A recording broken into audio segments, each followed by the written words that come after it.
Gold is the softest and most malleable metal. It can be pressed extremely thin, crafted into various shapes, even drawn out to form a fine wire, and all without breaking. Gold isn't affected by water or oxygen as many metals are, so it doesn't rust or tarnish either. Most gold comes from lode deposits, also called vein deposits, concentrations of gold and other metals in the cracks of rocks. Lode deposits require hard rock mining, the process of removing gold-bearing rock, called ore, by drilling and blasting. Miners descend more than half a kilometer underground. There, they drill holes for explosives using what's called a long-hole air drill. They drill in a specific pattern set out in a plan prepared by the mine's engineers. The engineers know exactly where those veins of gold are, thanks to the mining company's geologists who've studied ore samples. The company collects these samples by drilling deep into the rock at 15-meter intervals.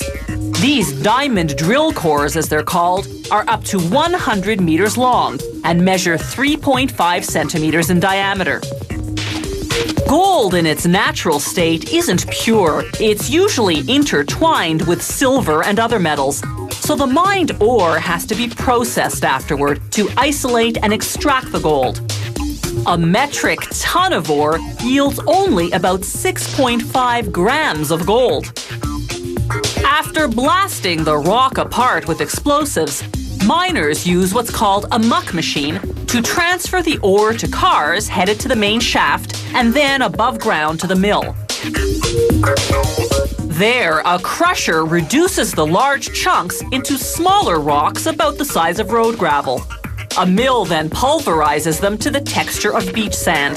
The factory adds a water and cyanide solution, then another mill grinds it further into a mud-like pulp.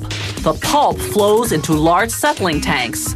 The wet solids, being heavier, sink to the bottom. The water at the top drains to another area. They transfer the wet solids to an agitation tank and blow in air.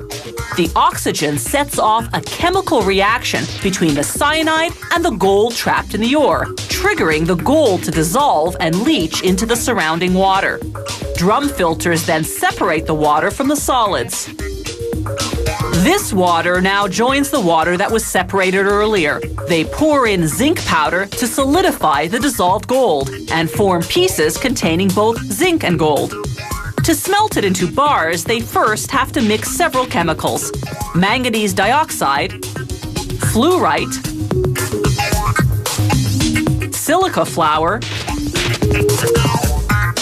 borax, and sodium nitrate.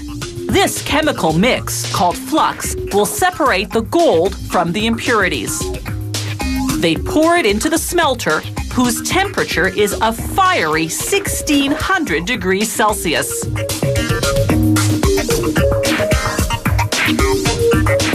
They rotate the smelter so that the contents heat evenly. Over 2.5 hours, the heavier gold eventually sinks to the bottom, while the impurities, called slag, float to the surface. They pour out the slag, taking a sample to make sure it contains no gold. If it does, it goes back in until it's gold-free. By now, the gold has cooled slightly, so they reheat to 1600 degrees Celsius, then cast into bar-shaped molds. The gold takes about 4 minutes to solidify, then another hour to cool completely in a basin of cold water. They extract the gold bars from the molds and clean off any slag residue. Gold bars are also called ingots. At this stage, the gold is 80% pure. The Royal Canadian Mint will refine it to 99.9%, the international gold standard.